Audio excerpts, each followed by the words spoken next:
ही गोष्ट आहे एका संघर्षाची. वाट्याला येणाऱ्या परिस्थितीशी दोन हात करून त्यातून कौशल्याने मार्ग काढणाऱ्या व्यावसायिकाची, खेड्यातून शहराकडे झेपावणाऱ्या व्यक्तीची. मधमाशी जसा मधाचा एक एक कण वेचून मधाचं अख्खं पोळं सजवते, तसा शिक्षणाचा कण कण वेचून व्यावसायिक म्हणून नावारूपाला आलेल्या मधुकराची. युनिटी बिल्डर्सचे सर्वेसर्वा आदरणीय मधुकर भाऊ सावंत यांच्या जीवनाची चित्रकथा एखाद्या चित्रपटाच्या कथेलाही लाजवेल अशी, रोमहर्षक आणि प्रेरणादायी. हिंगणगाव खुर्द, तालुका कडेगाव, जिल्हा सांगली इथं 22 मे 1950 रोजी मधुकर सावंत यांचा जन्म झाला. घरची हालाखीची स्थिती. 7 भाऊ, 1 बहीण, आई वडील असं 10 जणांचं कुटुंब. घरची शेती आणि जोडधंदा म्हणून करत असलेला दुधाचा व्यवसाय हे उदरनिर्वाहाचं साधन. मधुकरचं इयत्ता 3री पर्यंतचं शिक्षण हिंगणगावमध्ये आणि इयत्ता 4थी ते 6वी पर्यंतचं शिक्षण तडसरच्या जिल्हा परिषदेच्या शाळेत झालं. इयत्ता 7वीत असताना मधुकर थेट शाळेतच राहायला गेला. 8वी ते 11वी पर्यंतची 4 वर्ष शेतीची कामं, दुधाचा व्यवसाय आणि अभ्यास करत तडसरच्या तात्यारावजी विद्यालयात 11वी फर्स्ट क्लासमध्ये उत्तीर्ण झाला. त्यानंतर कराडच्या यशवंतराव चव्हाण कॉलेज ऑफ सायन्समध्ये असताना शिक्षणाविषयी कमालीची ओढ असल्यानं न्यू कॅनॉल हॉटेलमध्ये दिवसा काम आणि रात्री अभ्यास असा कष्टमय दिनक्रम. अर्थात यामुळंच मधुकर सावंत यांनी रसायनशास्त्रात BSc ही पदवी मिळवली. शिक्षणानंतरचा पुढचा अध्याय सुरू झाला नोकरी व्यवसायाचा. थोरल्या बंधूंनी व्यवसायच कर असं सांगितलं, तरीही लवकरात लवकर पैशाची आवक आवश्यक असल्याने मधुकर भाऊंनी नोकरी करायचे ठरवले. गोव्यात राहणारे RK पाटील हे त्यांचे भाऊजी. त्यांच्यासोबत भर पावसात मोटारसायकलवरून सकाळी 10 ते रात्री 8 असा सलग 10 तास प्रवास करून मधुकर भाऊंचे पाय स्थिरावले निसर्गरम्य गोव्याच्या भूमीत. गोव्यात नोकरीच्या शोधासाठी मधुकर भाऊंनी पहिलं वर्ष अक्षरशः पायपीट केली. कोकणी आणि घाटी या मतप्रवाहात नोकरी मिळेल अशी शक्यताही दिसत नव्हती. अनेकदा रडू यायचं. आत्महत्येच्या विचारांनी मनात विचारांचं काहूर माजायचं. एके दिवशी गोवा राज्य सहकारी बँकेची जाहिरात निघाली. मधुकर रावांचा बँकेच्या परीक्षेत 2रा नंबर आला. क्लार्क पदासाठीची नोकरी नक्की झाली. गोव्यात 2 वर्षे इमाने इतबारे नोकरीचं रहाटगाडगं सुरू होतं. खर्च भागवून घरीही 4 पैसे पाठवता येतील असं वाटत होतं. पण एकूणच अवघड होतं, कारण महिन्याकाठी गाठीला पैसे शिल्लक राहत नसल्याने मनात अपुऱ्या पैशाची चिंता सतावत होती. दरम्यान चिरंजीव मधुकर आणि चीसौका लक्ष्मी यांचा विवाह कराडच्या SGM कॉलेजच्या हॉलमध्ये संपन्न झाला. नवे जीवन, नवा संसार, नवी सोबत घेऊन मधुकरराव गोव्याला परतले. समुद्राच्या कडेला एका छोट्याशा खोलीत 4 भांड्यांचा संसार थाटला. खर्च आणि विवंचना संपत नव्हत्याच. यातच थोरल्या चिरंजीवांचा जन्म झाला. त्याचं नाव ठेवलं राहुल. गोवा सहकारी बँकेतली नोकरी करतानाच उरलेल्या वेळात काहीतरी व्यवसाय करायची खुमखुमी मधुकर रावांना काही गप्प बसू देईना. सुट्टीच्या दिवशी ट्रक भाड्याने घेऊन गोव्यात ग्रामीण भागात मीठ वाहतुकीचा व्यवसाय धाकटे बंधू यशवंत सावंत यांच्या प्रेरणेने सुरू झाला. पहिल्याच सीझनला 3000 रुपये नफा मिळाला. हुरूप वाढल्याने त्यांनी स्वतःची गाडी घ्यायचे ठरवले. म्हापसा अर्बन बँकेत कर्ज प्रकरण केले. त्यातून एक सेकंड हँड गाडी घेतली. गाडीचा नंबर होता GDT 5722. व्यवसायातलं मधुकर भाऊंचं पहिलं पाऊल हे गोव्यात पडलं. शिरोडा भागात सुरू असलेल्या लोखंडाच्या खाणीत गाडीला काम मिळालं. पण दुर्दैव असं की 8 दिवसात ती गाडी समुद्रात कोसळली. गाडी दुरुस्तीचं संकट डोक्यावर घेऊन मधुकर भाऊंचा व्यवसाय सुरूच राहिला. 5 वर्ष मरमर मरून पैसे शिल्लक राहत नाहीत, ही बोच मधुकर भाऊंना अस्वस्थ करून सोडत होती. दुसरी गाडी घेण्याचं नक्की करून पुन्हा एकदा व्यवसायाच्या दिशेनं भरारी मारण्याचं ठरलं. बँकेत रजा टाकून नोकरी सुरूच होती, पण नोकरी सोडण्याचा विचार आता पक्का झाला होता. दुसरी एक सेकंड हँड गाडी घेतली. गाडीचा नंबर होता GDT 6022. आता दोन्ही गाड्यांची चाकं कराडकडे येण्यास उत्सुक होती.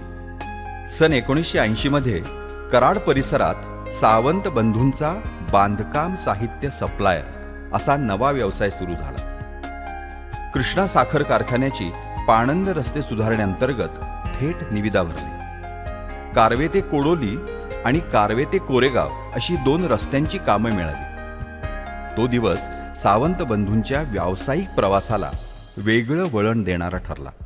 त्यावेळी विट्याला पंचायत समितीचे सभापती असलेले संपतराव देशमुख यांनी विश्वासानं कडेगाव तडसर रस्त्याचं काम मधुकर भाऊंकडे सोपवलं. जिल्हा परिषद, सार्वजनिक बांधकाम खातं यांच्याकडून एका मागून एक कामं मिळत होती. व्यवसाय वाढत होता.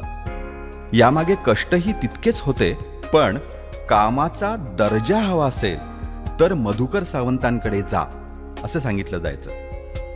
रस्त्यांची कामं सुरू झाल्यानंतर स्वतःचा स्टोन क्रशर असावा या विचारातून श्री जानाई स्टोन क्रशरची स्थापना करण्यात आली. वर्ष होतं 1990. सावंत बंधू मोठ्या एकदिलानं आणि तडफेनं व्यवसाय वाढवत होते. त्याला प्रशासकीय स्वरूप देण्याच्या उद्देशानं व्यवसायाचं नाव ठरलं मेसर्स युनिटी बिल्डर्स. क्रशर पाठोपाठ 1994 मध्ये कराडजवळ सुरली या ठिकाणी डांबरीकरणासाठी हॉट मिक्स प्लांट सुरू करण्यात आला. नंतरच्या टप्प्यात कामेरी, पलूस, रत्नागिरी इथंही हॉट मिक्स प्लांट उभारले. सुमारे 14 वर्षांचा जीवघेणा संघर्ष करत लाखाचा व्यवसाय आता कोटीची उड्डाणे घेण्यासाठी सज्ज झाला. मेसर्स युनिटी बिल्डर्सचं कार्यक्षेत्र केवळ सांगली जिल्ह्यापुरतं मर्यादित न राहता सातारा, कोल्हापूर आणि रत्नागिरी या जिल्ह्यांमध्येही युनिटी नावाचा ब्रँड निर्माण झाला. राहुल मधुकर सावंत, मधुकर भाऊंचे थोरले चिरंजीव, अमेरिकेहून इंजिनिअरिंगचे शिक्षण पूर्ण करून घरी परतले. उत्तम संवाद कौशल्य, अफाट निर्णय क्षमता, त्याला तत्वज्ञानाची जोड असल्यानं त्यांच्या व्यक्तिमत्वाची इतरांवर लगेच छाप पडे. यातूनच युनिव्हर्सल फूड्सचा व्यवसाय सुरू झाला. सर्व मशिनरी अद्ययावत, माल एक्सपोर्ट करण्याच्या दर्जाचा असल्याने युनिव्हर्सल फूड्सचा अल्पावधीतच जम बसला. युनिटी उद्योग समूहात युनिव्हर्सल फूड या नव्या व्यवसायाची भर पडली. कोणत्याही पालकाची इच्छा असते की आपल्या माघारी आपल्या मुलाने आपला व्यवसाय पुढे न्यावा. पण असं घडणं हे मधुकर भाऊंच्या बहुधा प्रारब्धातच नसावं. राहुल सावंत विवाहित होते, उच्च शिक्षित होते, मात्र त्यांना व्यवसायात तितकासा रस नव्हता. ते अध्यात्माकडे वळलेले होते.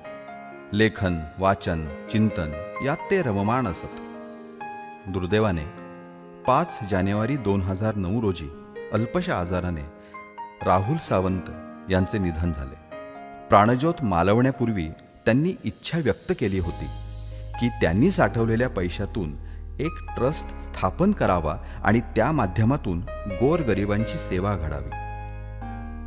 स्वतः मृत्यूशय्येवर असताना समाजाच्या हिताचा विचार करणारे राहुल सावंत हे खरोखरच एक दैवी व्यक्तिमत्व होते. राहुल सावंत यांच्या अंतिम इच्छेनुसार सन 2009 मध्ये राहुल चॅरिटेबल ट्रस्टची स्थापना करण्यात आली. पुसेसावळीसारख्या ग्रामीण भागात शाळेसाठी अत्यंत आखीव रेखीव सर्व सोयींनी युक्त अशी दिमाखदार इमारत बांधण्यात आली आहे. परिसरातील छोट्या गावांमधील सुमारे 400 मुलं मुली इथं दर्जेदार शिक्षण घेतात. यापुढील शाळेची वाटचाल निवासी शैक्षणिक आणि क्रीडा संकुल उभारण्याकडे वेगाने सुरू आहे. मधुकर सावंत यांच्या स्नुषा सौ अश्विनी यतीन सावंत इथल्या सचिव तर आहेतच, पण शाळेची सगळी जबाबदारी त्या समर्थपणे पार पाडतायत. मधुकर भाऊ सावंत यांच्या अंतरंगात एक समाजप्रिय व्यक्तित्वाचा गुण आहे. जिथं आवश्यकता असते अशा ठिकाणी आपणहून सहभाग घ्यायचा आणि मदतीचा हात पुढे करायचा ही वृत्ती. सामाजिक आणि आध्यात्मिक व्यक्तिमत्व श्रीयुत इंद्रजीतजी देशमुख यांच्या संपर्कात आल्यानंतर शिवम आध्यात्मिक प्रतिष्ठानच्या माध्यमातून मधुकर भाऊंनी घारेवाडी इथं मोठं योगदान दिलं. अंतर्गत रस्ते, ध्यान मंदिर आणि सुमारे 6,000 चौरस फुटांची भव्य इमारत तिथे बांधून दिली. यामुळं स्पर्धा परीक्षेचा अभ्यास करणाऱ्या ग्रामीण भागातील अनेक युवकांची आज इथं अभ्यासाची सोय झाली आहे. निसर्गाचं भरभरून वरदान लाभलेला घारेवाडीचा परिसर मधुकर भाऊंच्या सामाजिक कार्याच्या भावनेनं अधिकच सुंदर झाला. मधुकर भाऊंचा पिंड हिंगणगाव खुर्द सारख्या खेड्यात पोचला गेला होता. त्यामुळं ग्रामीण भागातल्या मातीत राबणारे पाय वेळ येताच पुन्हा एकदा गावाकडच्या मातीकडे वळले. सतत नाविन्याचा शोध घेण्याच्या विचारातून सेंद्रिय शेती करण्याच्या उद्देशाने युनिटी ग्रामीण आणि औद्योगिक प्रकल्पाची स्थापना करण्यात आली. गीर गाईंचा गोठा, कुक्कुटपालन, गांडूळ आणि कंपोस्ट खत यासारखे प्रकल्प तिथे उत्तम प्रकारे सुरू आहेत. सन 1980 ते 1990 या काळात यतीन, जीवन ही मुले युनिटी बिल्डर्सच्या मुशीत शिकून तयार होत होती. कामे दर्जात्मकरित्या पूर्ण होत होती. एक व्यवसाय उभारायचा, त्यात प्राणवायू फुंकून तो व्यवसाय जोमाने सुरू करायचा आणि मग दुसऱ्या संकल्पनेच्या मागे लागायचे, हा जणू इथे पायंडाच पडला होता. या मालिकेत आर्थिक संस्था सुरू करण्याचा विचार मधुकर भाऊंच्या मनात आला. सन 1999 मध्ये गुढीपाडव्याच्या मुहूर्तावर पैसा फंड ग्रामीण बिगर शेती सहकारी पतसंस्थेची स्थापना करण्यात आली.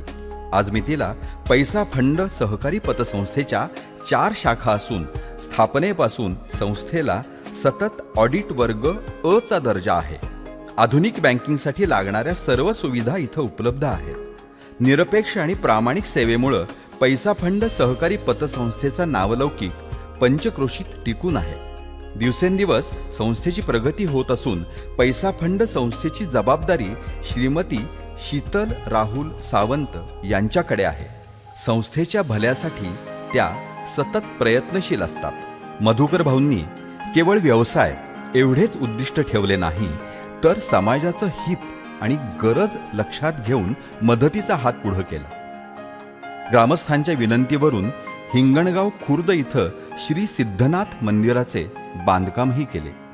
युनिटी उद्योग समूह आणि मधुकर सावंत या नावांना चांगलंच वलय निर्माण झालं होतं. जे काम करायचं ते पूर्णत्वाला न्यायचं आणि गुणवत्तेत कोणतीही तडजोड करायची नाही, हे तत्व होतं.